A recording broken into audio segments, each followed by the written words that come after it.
Лечение с пирамидите от учителя Вивамус. Сега тръгваме от 16-та чакра нагоре към 17-та. Виждаме 7 пирамиди, които стоят върху зелена основа. Ние пристигнахме в лечителското ниво на зелените ангели. Пирамидите са подредени в полукръг. Всяка от 7-те пирамиди е свързана с една от вашите 7 основни чакри. Връзката се осигурява от една фина, блестяща в златен цвят нишка, която е много разтегателна и гъвкава, защото, както знаете, вашите чакри са в постоянно движение. От всяка пирамида се спуска по една нишка към съответстващата и чакра. Всички пирамиди имат по 3 околни стени и един вход с формата на портал. Околните стени са с шлифовани ръбове и светят периодично в цветовете на 7-те лъча. За начало разгледайте спокойно този спектакъл.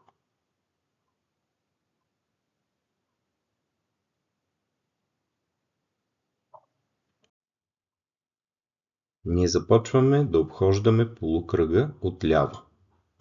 Повечето от вас пристъпват към първата пирамида с отчасти смесени чувства, защото въпреки всичко, вие имате силно болезнени преживявания, които са свързани с пирамидите.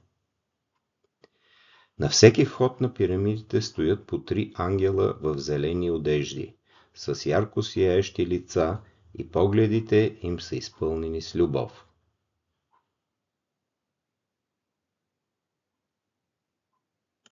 И така, вътре в първата пирамида също седят 3 ангела. В пирамидите има само по едно помещение, в средата на което се намира по една носилка. Помещението на всяка пирамида излъчва в съответстващия й цвят, измежду цветовете на основните чакри. Ангелите в първата, сияща в червено пирамида, ви обясняват, че там се лекуват всички изнасилвания в областта на коренната чакра, което включва и лечение на краката чак до техните пръсти. Ако сте съгласни да легнете на носилката и да се оставите да бъдете третирани от лекуващите ангели. Вие можете да направите това веднага, но може и да дойдете пак, ако ви е необходимо още време, за да премислите. Ангелите ни разясняват какво се лекува и в останалите пирамиди.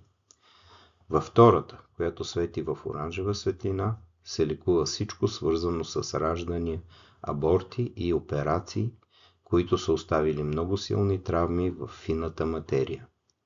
Там се лекува също и чакрата на опашната кост. Третата пирамида свети в ярко-жълт цвят и в нея се лекува вашият потиснат гняв, който всъщност отначало е бил отчаяние. А също и задната чакра, включително областта около лумбалния прешлен. Четвъртата пирамида излъчва в розово. Тук се предприема лечението на всякакви сърдечни наранявания и отново също и на задната чакра, която включва още и органите за дишане. Впрочем, всички органи, които се намират в областта на съответната чакра, биват включени в лечението. Петата пирамида е тази на гърлената чакра, която излъчва в светло-синьо, и в нея се лекуват вашите досегашни представи за божествените аспекти във вас, като ви е позволено да ги преживеете още веднъж много интензивно. Понякога за целта логичният ум бива разглобяван на части и бива свързван с божествената воля и нейната логика, което разширява погледа, отправен към външния свят и кара човека да бъде изключително търпим спрямо другите същества. Толкова обичаното преживяване на твърдоглавието изчезва и вие ставате гъвкави и податливи също и в областта на тила.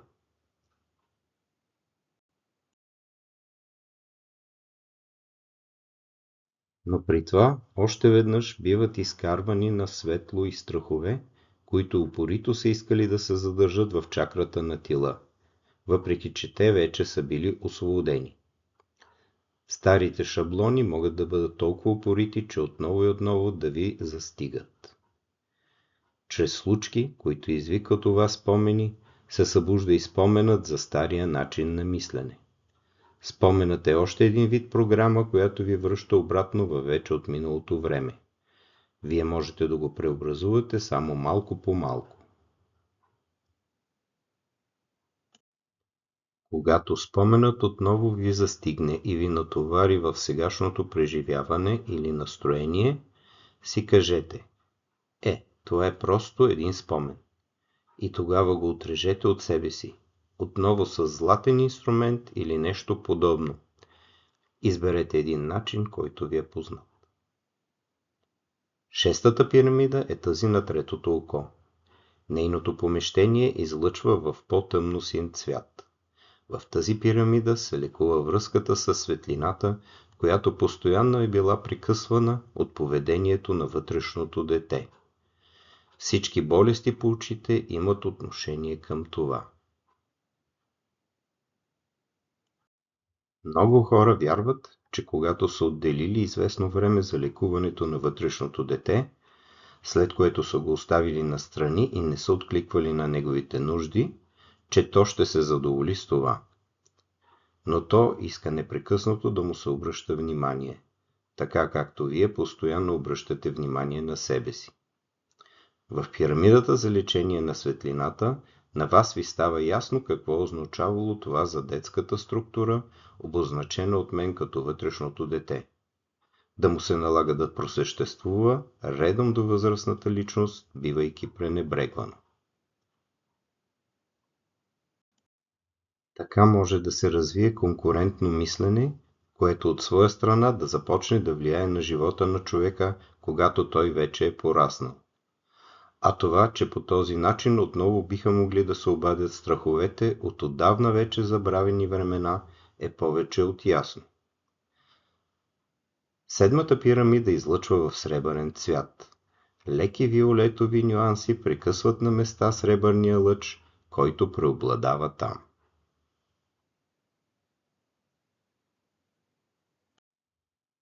Седмата пирамида е свързана с коронната ви чакра, а лечението, което се извършва тук, е лечението на партньорството с божествените сили. Отново съществува възможността да се преживее за кратко какво означавало времето на мрака за това партньорство. Лекува се откъсването от божествените родители, отчаянието, предизвикано от чувството на изоставеност, и вие отново се вкоренявате в партньорството и можете да обичате и обръщате внимание на себе си. И вие ще излезете от пирамидата отново в съвършено здраве. Поне така би трябвало да видите собствената си картина, защото тя ще определи бъдещето ви. Научете се да се освобождавате от всичко, което ви е в тежест. Научете се да виждате причините, дори когато това изглежда трудно за вас. Научете се да гледате на всяка ситуация с мисълта, че тя ви учи на нещо и в крайна сметка ви води напред. Партньорството с Божественото ви внедрява в един свят, който създава доверие. Спокойно посетете и тази пирамида. Отново задавайте въпроси, ако все още нещо е останало недоизяснено, или попитайте за някакви послания.